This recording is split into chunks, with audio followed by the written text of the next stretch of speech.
Hey, are you a fan of Broadway musicals? If so, are you a fan of Broadway musical adaptations of older films, especially ones that came out in the 80s? Recent victims, examples for reference include Back to the Future and Beetlejuice. Well, I might just have the pick of the flick for you. But let me introduce the show clearly. Hello, podcast listeners, and welcome to the Pic-a-Flic podcast, a series that features insightful and often humorous reviews of both film and sometimes television. I am your host with the most, the Western Wonder, and today's review is something I've been holding in the vault for quite a few months now, and I just can't hold it in there any longer. This episode's film selection will cover The Color Purple, the 2023 adaptation of the Broadway musical adapted from the original novel of the same name by Alice Walker. Goodness, that was a mouthful. Before we start, I just want to mention that if you aren't subscribed to the podcast wherever you're listening, please do so now if you're interested in checking out upcoming reviews. There's more exciting content rolling out, especially anniversary themed film reviews, so be sure to stay tuned. Now, without further ado, let's get right into things. So, the 1985 version of The Color Purple is a staple of black cinema for a myriad of reasons, some of which will be discussed within the review. And as it is quite a moving, empowering, and cultural film, it was easily a frequent selection at my great-grandmother's house growing up in my childhood. While it was either older black cinema like this, or soap operas, or reruns of old shows such as Bonanza, The Beverly Hillbillies, or Sanford and Son, but that's besides the point. The Color Purple went multi-diamond in not just my grandmother's home, but in several black homes nationwide.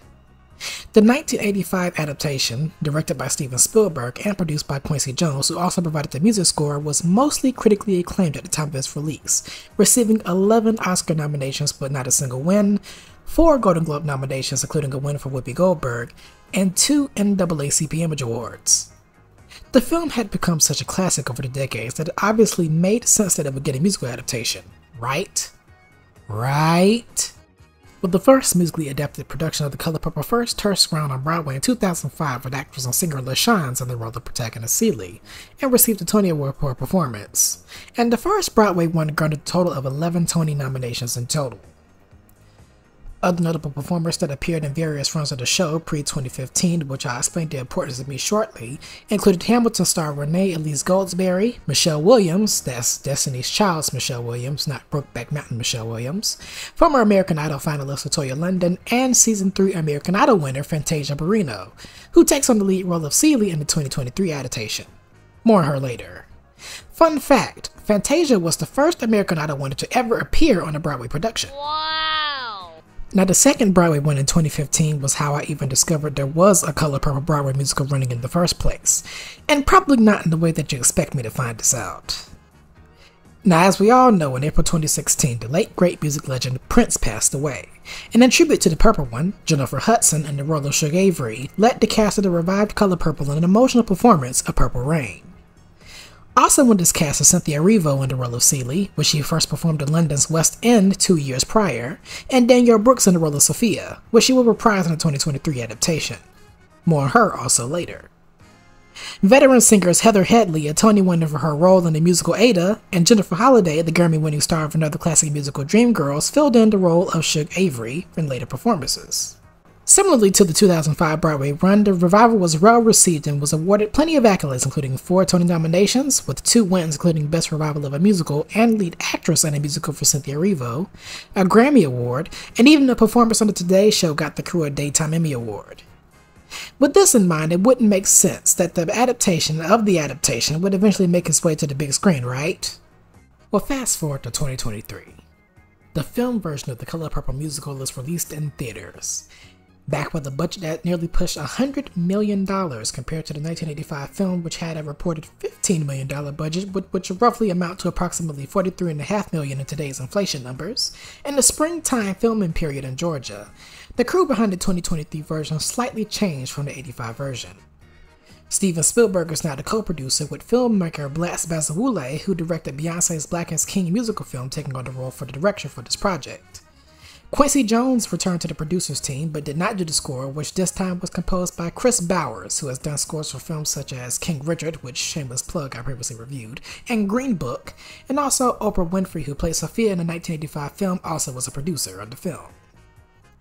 Amongst the cast, as I mentioned, Fantasia and Danielle Brooks both reprised their roles of Celie and Sophia, originated from past outings on Broadway, and are joined by an ensemble cast that includes Taraji P. Henson, Coma Domingo, Halle Bailey, Felicia Mpasi, Corey Hawkins, Her, John Batiste, Ingenue Ellis, Louis Gossett Jr., and Sierra. We'll get into the roles in a bit. The film was officially rolled out in theaters stateside on Christmas Day via Warner Brothers. While the movie did receive critical raves and acclaim, it actually ended up being a box office bomb, making $67 million worldwide over a $100 million budget. Now, a myriad of factors plays a big game in why the film was not a box office success, including: Number 1. Competition against other films at the time, including the third Willy Wonka film, this time fronted by 21st century heartthrob Timothée Chalamet, which, mind you, is a film that was also distributed by Warner Brothers. Number 2. The general themes of the film. The Color Purple is not exactly your average squeaky clean cheery holiday fare for the family. It covers extremely dark and graphic themes of trauma, violence, and misogyny towards black women. And despite the lighter themes that the musical adaptation exhibits, it probably did not help its cause regardless of the subject matter. Number 3. The budget, which will segue into likely reason number 4. Since the project was a period piece set musical, it's likely that an extended amount of costumes, vehicles, and staging was needed to make things work. Or so it may seem after I bring up number 4.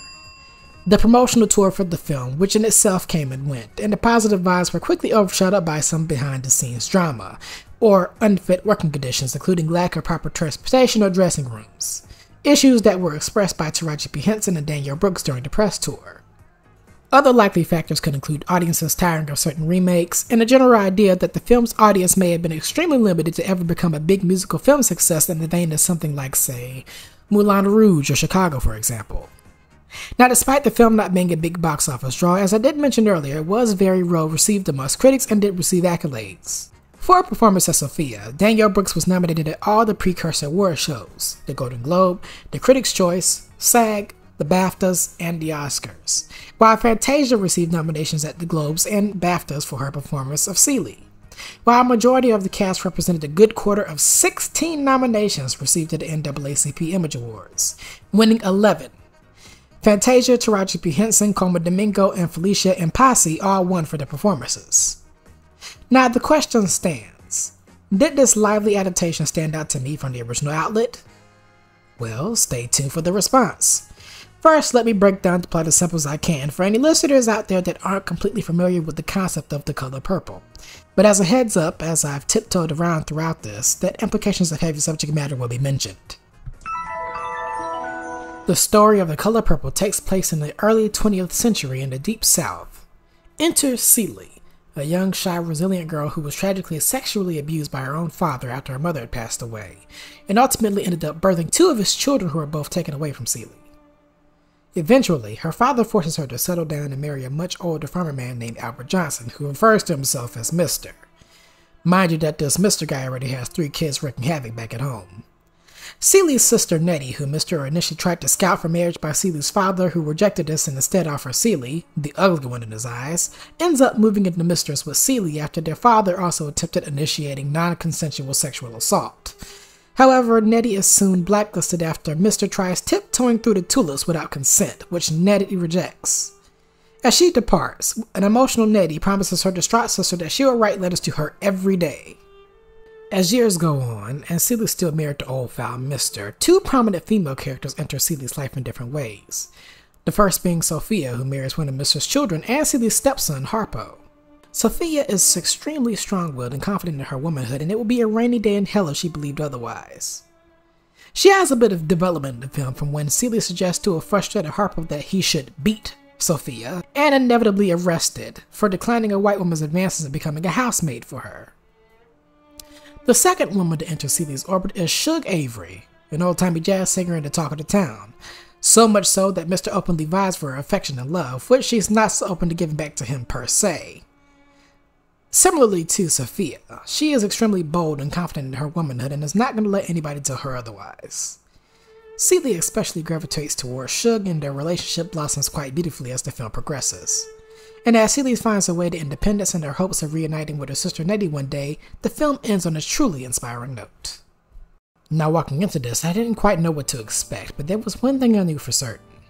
With this adaptation of The Color Purple being based on the musical, which I read is a lot more truthful to Alex Walker's original story, more than Spielberg's '85 adaptation was, mind you, I knew that the film would be a bit more lighter throughout, in terms of its tone and general cinematography, and I feel like the lighter tone in certain moments helped my movie watching experience as well as the runtime. However, when it came to the more serious dramatic scenes, I feel like I, among many others, had a hard time distinguishing the differences between this new version and Spielberg's version. And while certain scenes didn't exactly pack a punch for me, including the scene where Nettie runs away from Mrs. Cribb or the dinner scene which is saved by Sophia's presence, the story was extremely well acted throughout. And I do want to shout out the cast. Everybody really did their thing here. Fantasia was terrific as Celie in her adult years. And while I think it was difficult in some parts to watch her when trying not to compare Whoopi Goldberg's performance in the '85 film, Fantasia still plays the character's ups and downs well, especially closer to the climax of the film. Colman Domingo was sure to make you strongly dislike his portrayal of Mr., but I feel like it doesn't exactly reach hate territory because there is a bit of wicked charisma and vulnerability that wasn't prevalent with the '80s adaptation from Danny Glover, who definitely has been hated for years after he did the role. And mind you, he did the first Lethal Weapon movie less than 2 years after The Color Purple came out. But Domingo plays said role with so much charisma that it's like whiplash when you see him laughing one second then backhanding Celie another for doing something wrong in his eyes. Taraji P. Henson is a firecracker in the role of Suge Avery, and Danielle Brooks outright steals the show as Sophia. These two women make for some of the strongest and best supporting performances in the film, and rightfully so. Honorable mentions goes to Corey Hawkins in the role of Harpo, who has a bit more character development compared to his 1985 counterpart, Deon Cole, who plays Celie's father early on in the film, who turns in another menacing performance, Sam at the Harder They Fall reference, and musician Her, who plays Harpo's secondary love interest Mary Agnes, and younger Celie and Nettie, beautifully performed by Felicia Pearl Impasi and Halle Bailey, respectively. The only person whose presence is quickly forgotten is the late, great Louis Gossett Jr. in the role of Old Mr. I think it's really difficult to match the gravitas and oomph that another late great talent, Adolph Caesar, brought into the role, and I definitely hope that Adolph Caesar was a little bit younger in the role than Gossett was, but nonetheless a welcome presence, but sad to see now as this is Gossett's last film that was released in his lifetime. Some other tidbits I'd like to mention as I close this out.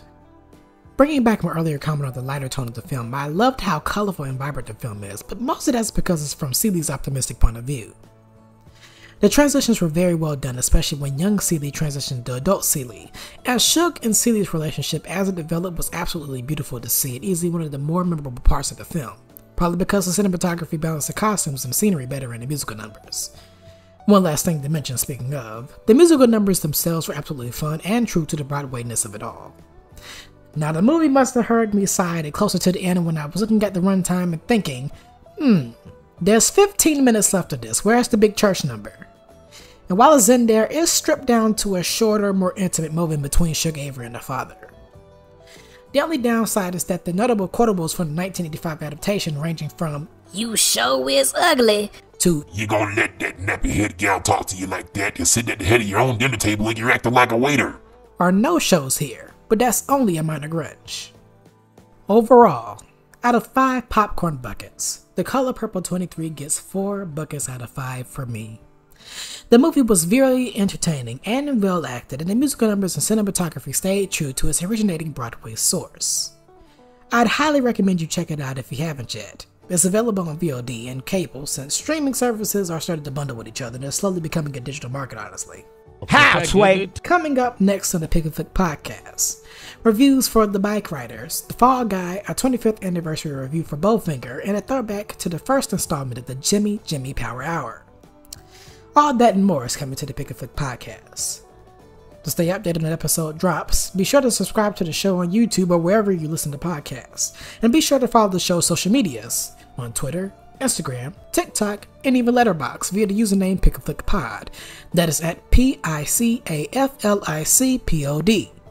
Thank you all for listening to the show, and I hope you stay tuned for the next one. But until then, this is the Watch and Wonder, and I'm signing out. Peace. Bye, have a great time.